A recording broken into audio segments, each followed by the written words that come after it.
प्रदेश के वन एवं पर्यावरण सलाहकार दर्जा राज्य मंत्री दीपक मेहरा ने बागेश्वर पहुंचकर अधिकारियों तथा कर्मचारियों के साथ बैठक की तथा वन संपदा को बचाने पर मंथन किया। वन विभाग के सभागार में आयोजित बैठक के दौरान वन पर्यावरण सलाहकार दीपक मेहरा ने कहा कि जंगलों को आग से बचाने के लिए सामूहिक प्रयास करने की जरूरत है। वन विभाग को इस कार्य में ग्रामीणों की भागीदारी को भी बढ़ाना होगा। गाँव में जागरूकता के कार्यक्रम संचालित करने होंगे। सलाहकार दीपक मेहरा ने जंगली जानवरों के आतंक को कम करने के लिए जंगलों में फलदार वृक्ष लगाने के सुझाव भी वन विभाग को दिए हैं। वन विभाग के एसडीओ अंकित बडोला सहित रेंजर श्याम सिंह करायत ने बागेश्वर में वनाग्नि सहित अन्य कार्यक्रमों के बारे में जानकारी दी।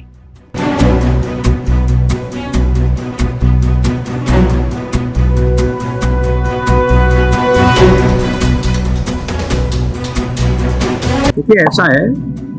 कि अभी हम लोगों की यहाँ पर बैठक हुई और चूंकि मैं वन एवं पर्यावरण सलाहकार समिति का उपाध्यक्ष हूँ, तो आज जो हम लोगों के सामने बैठक हुई उसमें समीक्षा हो रही थी कि एक तो जो फायर सीजन अभी निकला उसमें क्या क्या कमी इन लोगों को महसूस हुई, किस तरीके से हम आगे उसको प्रोटेक्ट करने के लिए व्यवस्थाएं कर सकते हैं, संसाधन जुटा सकते हैं। लोगों को जो आसपास ग्रामीण की क्षेत्र के लोग हैं उनको भी इस बात के लिए एजुकेट कर सकते हैं कि वन क्षेत्र को संरक्षित करना ही उनके लिए भी एक पर्यावरण की दृष्टि से और स्वस्थ रहने की दृष्टि से बहुत आवश्यक है। तो उसको लेकर इनके और कोई सुझाव आए। इस प्रकार से इनका यह है कि भाई अपने जो फायर वर्कर्स हैं उनको हम का जो है कार्यकाल थोड़ा सा बढ़ा के करें, क्योंकि पूर्व में फायर सीजन शुरू होने से पहले जैसे हम 2-3 महीने पहले करते हैं उसकी जगह हम 5-6 महीने पहले उसको करें। फायर सीजन में को प्रोटेक्ट करने के लिए और उनको ट्रेन करने के लिए पर्याप्त हमें समय मिल सके, उसको लेकर सब ये सुझाव हो रहे थे, जो कि अब हम सभी डीएफओ के जितने भी डीएफओज हैं उत्तराखंड में सब में धीरे धीरे हम सब घूमते हुए और सभी जगह से सुझाव मांगते हुए फिर इसको अपने आदरणीय मुख्यमंत्री जी के सामने ही प्रस्तुत करेंगे। उनको एडवाइस देंगे कि क्या क्या चीज़ें इसमें हो सकती हैं जिससे कि बेहतर जंगल की जो सुरक्षा हो सके, जंगल का आगे विस्तार हो सके, किस प्रकार से प्लांटेशन को बेहतर ग्रोथ प्राप्त कर सके और फायर सीजन में कम से कम डैमेज को हम करने में सफल हो सके। पिछले अल्मोड़ा की जो घटना थी तो सरकार का और विभाग की संवेदनहीनता के तौर पर देखा गया, ऐसा आरोप लगे, तो किस तरह से सबक दिया गया?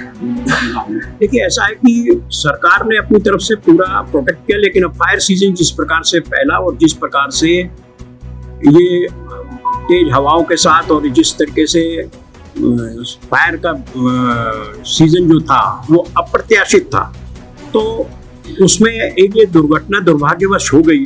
उसको भी हम लोगों ने बहुत अच्छी तरह और गंभीरता से लिया और उनके भविष्य को भी एक प्रकार से हमने किस प्रकार से उसको सुरक्षित करना है, किस प्रकार से उनके भविष्य के बारे में सोचना है,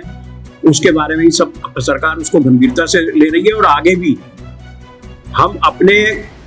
स्टाफ को इसके प्रोडक्शन के लिए कितना बेहतर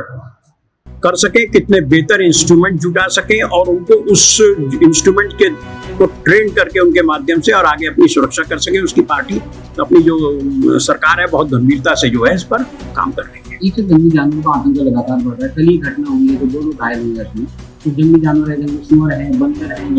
बहुत आतंक बढ़ रहा है। इस तरह से देखिए, अभी उसी पर चर्चा चल रही थी। हमने जैसे बंदरों के आतंक की बात थी तो हमने अभी वाइल्ड फ्रूट्स के ऊपर जो वर्क कर रहे थे हमने इसीलिए अभी भी विषय यहाँ आपके रहते हुए भी रखा कि वाइल्ड फ्रूट्स को जितना इंटीरियर और फॉरेस्ट में हम लगा सकें और लगाना चाहिए, ताकि जो बानर का जो प्रभाव है वो हम कम कर सके। क्योंकि जब वाइल्ड फ्रूट्स जाएंगे तो चाहे वो सुअर हो चाहे अपना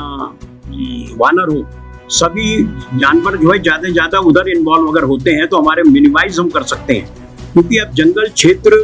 से जो जानवर भटकता हुआ पहुंचता है उसको वो तो अलग चीज है, लेकिन हम मास उनकी जो अप्रोच है खेतों की तरफ उनको कम कर सके तो वही एक सोर्स है कि उनके खाने पीने का साधनों अंदर ज्यादा से ज्यादा जुटा सके।